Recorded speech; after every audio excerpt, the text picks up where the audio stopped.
Joining us live is the Liberal Senator and Victorian, James Paterson. James, thanks for your time this morning. So, I mean, looking at that map of Victoria, it's a sea of red across Melbourne, it's just Aston in blue.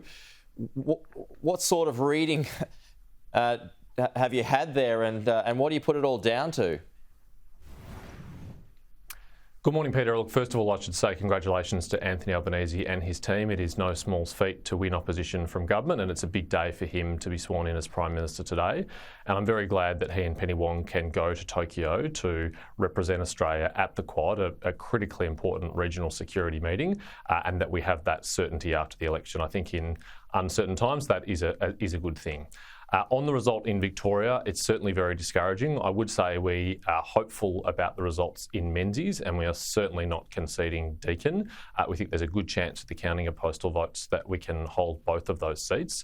But nonetheless, even if we still do that, it's still a significant number of seats that we've lost in Melbourne, and the closer you get to the city, the tougher the result was for us. There was very clearly a swing against us, and we have to very carefully think and research and study those results and work out where to go from here. So is it true you didn't articulate a defining set of values that would appeal to your core constituency? Look, I think it's always important to reflect when you lose office and you lose a lot of your traditional supporters, why they have walked away from the party.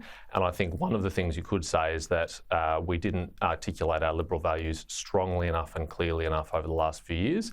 And partly that was just due to the nature of the circumstances we're in. We're in a global pandemic. And so the usual rule book was thrown out the door. We spent a lot more money than we normally would as Liberals.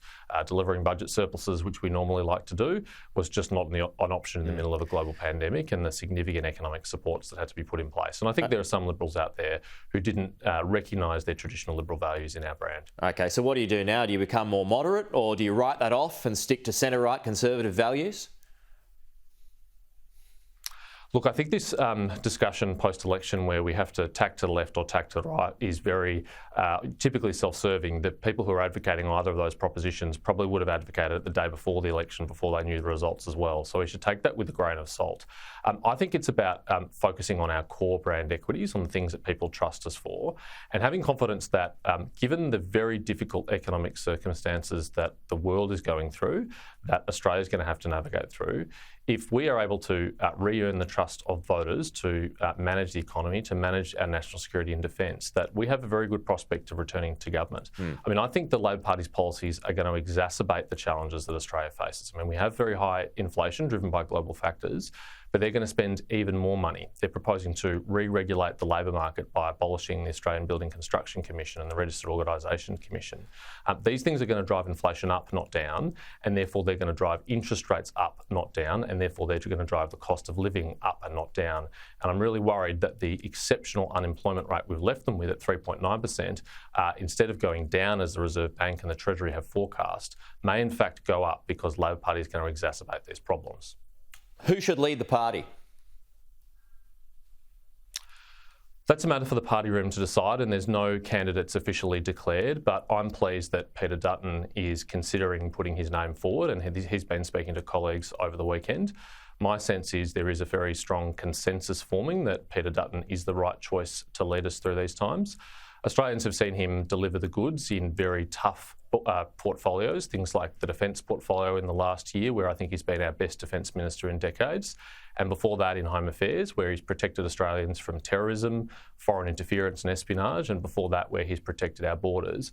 But going back, he's got really strong economic credentials as well. I mean, he was the Assistant Treasurer to Peter Costello in the Howard government. So Peter Dutton knows how to balance a budget, he knows how to pay down debt, he knows how to cut taxes, and he knows how to grow the economy. And I think that's exactly what Australia is going to need in the future. But I mean, is there anyone else? Can it be said that he is the last man standing? Well, I certainly don't want to preempt any other candidates. Any member of the party room is entitled to put their name forward if they'd like to. They're very entitled to put themselves to the judgment of their peers. But my sense is there is a consensus forming that Peter Dutton is the right choice for these times. What about his deputy?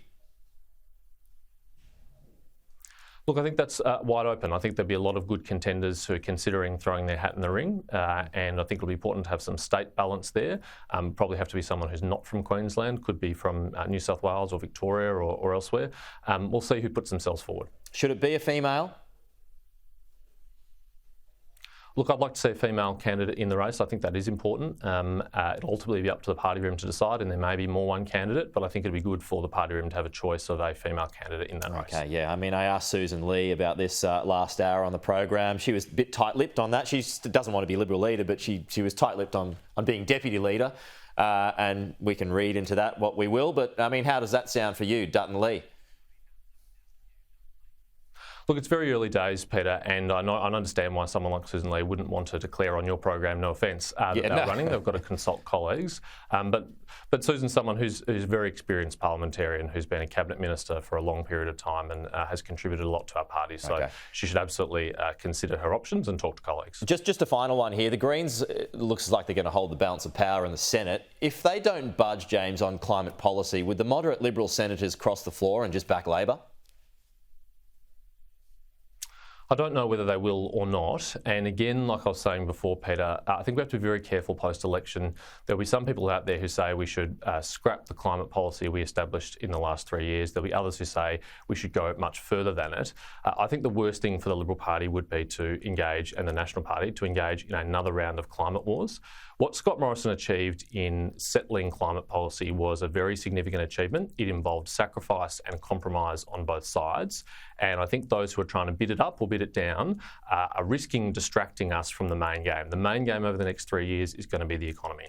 It's going to be where the Labor Party is going to exacerbate and make worse the existing challenges we face in the global economy, or whether they can carefully manage it. And if we are focused like that as a Liberal and National Party in a laser-like way, I think that's our best chance of winning back those teal seats and returning to government. Okay, but I mean, the other argument being that isn't the rise of the Greens and the rise of the Teals down to climate? Well, I think in electorates in Melbourne like Goldstein and Kooyong that we have lost to teal candidates, and also in New South Wales and Western Australia, these are economically very well-off people. And remarkably, given we've had a global pandemic, they've had a very good couple of years. They've had record low interest rates. There's been record support for the economy. Asset prices have risen. And it's not surprising in good economic times like that people are focused on other things, whether that's climate change or integrity commissions or other issues. But if the economy does take a turn for the worse, and I fear it will on Labor's watch, because I fear they will make the situation much worse than it already is, then I think you'll see a lot of those voters reassess their priorities and think, wouldn't it be better if there are rising interest rates, if there is rising inflation, if there is a big debt, to have a Liberal government back in charge managing the economy? Okay. Senator James Paterson, thanks for your time this morning. Appreciate it.